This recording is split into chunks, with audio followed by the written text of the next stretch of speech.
PRP থেরাপিটা erectile ডিসফাংশনে কিভাবে সাহায্য করে এবং এই থেরাপিটা কিভাবে কাজ করে সেই বিষয়টা আমরা আজকে এক্সপ্লেইন করব এবং এটা কিভাবে কোনো ওষুধ ছাড়াই বা কোনো সার্জারি ছাড়াই এই ইরেকটাইল ডিসফাংশন বা লিঙ্গ উত্থানজনিত সমস্যা যাদের আছে, প্রয়োজনের সময় যাদের লিঙ্গ উত্থান হয় না বা অল্পতে নাজুক হয়ে পড়ে, তাদের ক্ষেত্রে এটা কিভাবে সাহায্য করে সেই বিষয়টা নিয়ে আমরা একটু কথা বলবো।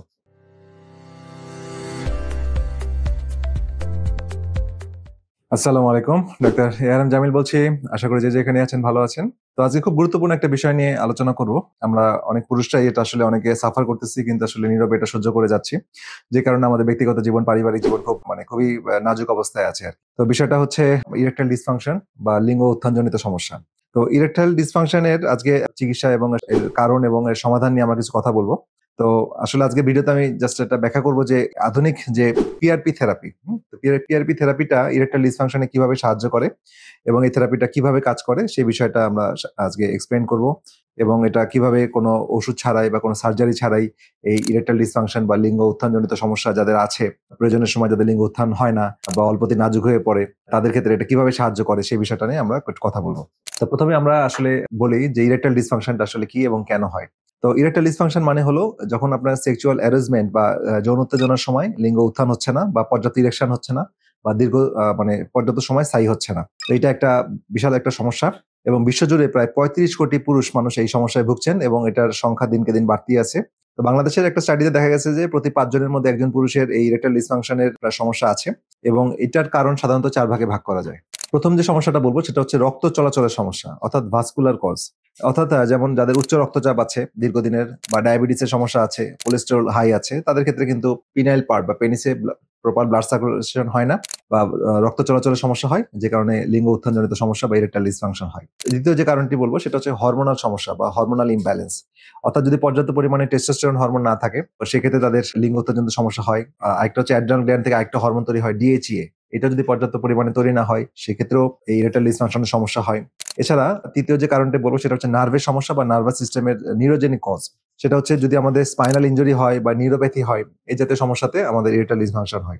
এছাড়া 4 নম্বর সাইকোলজিক্যাল কিছু কজ আছে, মনস্তাত্ত্বিক কিছু কারণ, যেমন অতিরিক্ত স্ট্রেস, অ্যাংজাইটি, টেনশন, ডিপ্রেশন, এগুলোতে কিন্তু আমাদের ইরেকটাইল ডিসফাংশন জনিত সমস্যাগুলো হয়। এখন আমরা একটা আধুনিক এবং নিরাপদ একটা চিকিৎসা, সেটা হচ্ছে পিআরপি থেরাপি, এই সম্পর্কে জানবো এবং এই পিআরপি থেরাপি কিভাবে ইরেকটাইল ডিসফাংশনে সাহায্য করে সেটা সম্পর্কে আজকে জানবো। পিআরপি মানে হচ্ছে প্লাটিলেট রিচ প্লাজমা। তো এটা আমাদের নিজের রক্ত থেকেই তৈরি করা হয়, এক ধরনের প্রাকৃতিক হিলিং ফর্মুলা, ভেরি ইফেক্টিভ। এবং এটা যেটা করা হয় আমাদের শরীর থেকে আমরা এখানে অল্প পরিমাণ রক্ত সংগ্রহ করি এই থেরাপিতে এবং এটা একটা বিশেষ সেন্ট্রিফিউজ মেশিনে ঘুরিয়ে এখান থেকে প্লাটিলেট রিচ প্লাজমাকে আলাদা করা হয় এবং এই প্লাটিলেট রিচ প্লাজমার মধ্যে অসংখ্য গ্রোথ ফ্যাক্টর থাকে, যেমন পিডিজিএফ, ভিইজিএফ, টিজিএফ, বিটা, আইজিএফ, এই ধরনের গ্রোথ ফ্যাক্টর থাকে। এই যেগুলো আমাদের এই নতুন রক্তনালী তৈরি করতে সাহায্য করে, অর্থাৎ নিওভাস্কুলারাইজেশনে সাহায্য করে এবং ক্ষতিগ্রস্ত যে টিস্যুগুলো হয়ে গেছে, পেনিসের মধ্যে যে ক্ষতিগ্রস্ত টিস্যুগুলো আক্রান্ত হয়ে গেছে সেগুলোকে রিপেয়ার করে বা নতুন করে তৈরি করতে সাহায্য করে। এখন আমরা জানবো যে পিআরপি থেরাপি কিভাবে কাজ করে। তো পিআরপি থেরাপি হচ্ছে ছোট একটা ইনজেকশনের মাধ্যমে পেনিসের নির্দিষ্ট অংশে, হ্যাঁ, মাসেলের মধ্যে, যেমন কর্পোরা ক্যাভার্নোসা, এখানে এই মাসেলের মধ্যে প্রয়োগ করা হয় এবং তখন এটা 3 ভাবে কাজ করে। প্রথমত এটা রক্ত চলাচল বৃদ্ধি করে। পিআরপির মধ্যে যে গ্রোথ ফ্যাক্টর গুলো আমি বললাম, সেই গ্রোথ ফ্যাক্টর গুলো যখন প্রবেশ করানো হয় তখন এখানের ভিতরে যে ক্যাপিলারি বা কৈশিক জালিকাগুলো আছে সেগুলো নতুন ভাবে তৈরি হয় বা মাইক্রো ভেসেল গুলো নতুন ভাবে তৈরি হয় এবং রক্ত চলাচল বাড়ে। তো আমরা জানি যে পেনিসটা স্ট্রং হয় হচ্ছে রক্ত চলাচলের মাধ্যমে। যত বেশি ব্লাড সার্কুলেশন যাবে, নিরবিচ্ছিন্ন ব্লাড সার্কুলেশন যাবে, তখন কিন্তু সেটা স্ট্রং হবে বা শক্ত হবে। তো এই জিনিসটা তৈরি হতে সাহায্য করে। এরপরে যেটা হয় সেটা হচ্ছে নার্ভ রিজেনারেশন, মানে নার্ভের টিস্যুর পুনর্জন্ম হয় পিআরপি থেরাপির মাধ্যমে বা স্পেশালি পিআরপি থেরাপি যে গ্রোথ ফ্যাক্টর গুলো দেওয়া হচ্ছে সেটার মাধ্যমে। তখন এই নার্ভের সিগন্যাল গুলো বা অনুভূতিগুলো ঠিক মতো ক্যারি করতে পারে এবং ইরেকশনটা স্ট্রং হয়। 3 নাম্বার হচ্ছে টিস্যু রিমডেলিং। টিস্যু রিমডেলিং এ হেল্প করে, যেমন পিআরপি থেরাপি হচ্ছে পেনিসের মধ্যে যে স্মুথ মাসেল আছে এবং কোলাজেন টিস্যু আছে সেটাকে পুনর্গঠন করে। তো যাদের ইরেকটাইল ডিসফাংশনে আক্রান্ত তাদের তো এটা অনেক ম্যাক্সিমাম ক্ষেত্রে ড্যামেজ থাকে, তো ড্যামেজ গুলোকে রিপেয়ার করে এবং ইরেকশন গুলোকে স্বাভাবিক করে, শক্তিশালী করে, দীর্ঘস্থায়ী করে। এবার আমরা কিছু বৈজ্ঞানিক প্রমাণ এবং গবেষণা তথ্য আপনাদের সামনে উপস্থাপন করছি, যেটা হচ্ছে 2015 সালে জার্নাল অফ সেক্সুয়াল মেডিসিনে প্রকাশিত এক গবেষণায় দেখা গেছে যে পিআরপি থেরাপি নেওয়া 75% পুরুষ 6 মাসের মধ্যে তাদের ইরেকটাইল কোয়ালিটিতে উল্লেখযোগ্য পরিবর্তন তারা লক্ষ্য করেছেন। এছাড়া 2021 সালে ইউরোলজি জার্নালে প্রকাশিত একটা স্টাডিতে দেখা গেছে যে পিআরপি থেরাপি পর পিনাইল ডপলার আল্ট্রাসোনোগ্রাফিতে দেখা গেছে যে পেনিসের মধ্যে রক্ত প্রবাহ 30 থেকে 40% পর্যন্ত বৃদ্ধি পেয়েছে। তো এটা কিন্তু আসলে মেডিকেলি এটা সিগনিফিকেন্ট এবং এটা ক্লিনিক্যালিও এটা এই থেরাপিটা খুবই ইফেক্টিভ এবং প্রমাণিত এবং কার্যকর। তো পিআরপি প্রক্রিয়াটা আসলে কিভাবে কতক্ষণ সময় ধরে লাগে বা কি ধরনের বিষয় এটা নিয়ে সংক্ষেপে একটু বলি। যে এইটা খুব নিরাপদ একটা চিকিৎসা, সম্পূর্ণ নিরাপদই বলতে পারি এবং এটা আমাদের শরীরের নিজের রক্ত থেকেই পিআরপিটা তৈরি করা হয়। যে কারণে এইজন্য কোনো অ্যালার্জি বা গ্রাফট রিজেকশন বা কোনো অ্যালার্জিক রিঅ্যাকশন এই জাতীয় কোনো সমস্যা হয় না। এবং এটা টোটাল প্রসেসটা 30 থেকে 40 মিনিট লাগে। বাট থেরাপিটা দিতে 8 থেকে 10 মিনিটের মতো সময় লাগে।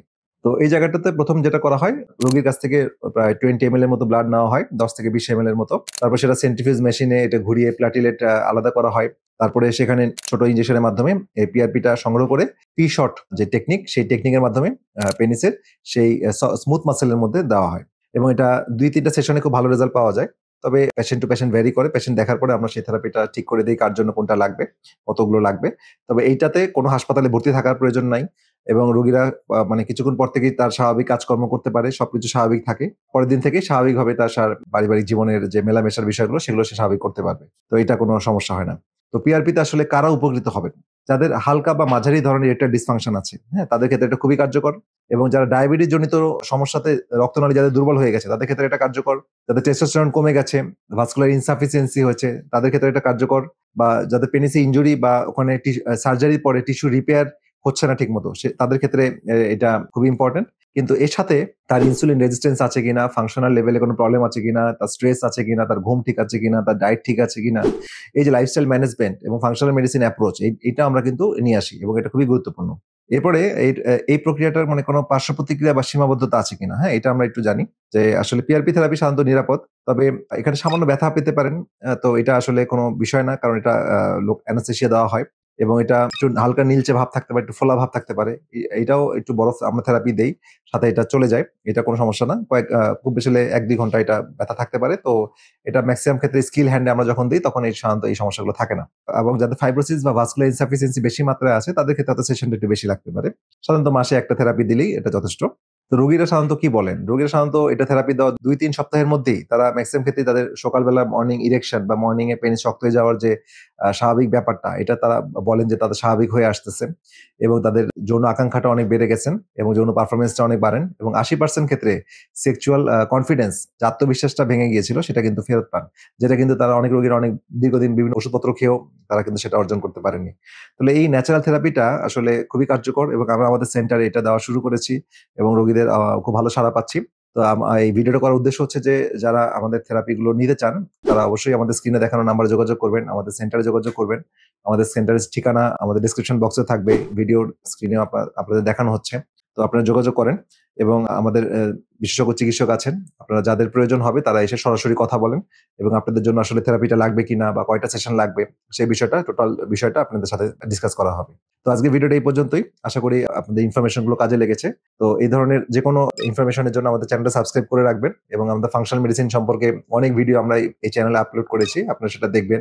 যাদের ডায়াবেটিস, থাইরয়েড, উচ্চ রক্তচাপ, তারপরে হচ্ছে শারীরিক দুর্বলতা, পেটের সমস্যা, আলসারেটিভ কোলাইটিস, আইবিএস, হরমোন জাতীয় সমস্যা, পিসিওএস এই জাতীয় অনেক সমস্যা আমরা সমাধান খুঁজে পাবো এই চ্যানেলে। তো যাই হোক আজকের ভিডিও এই পর্যন্তই। সবাই ভালো থাকেন, সুস্থ থাকেন। পরবর্তী ভিডিও দেখার আমন্ত্রণ রইল।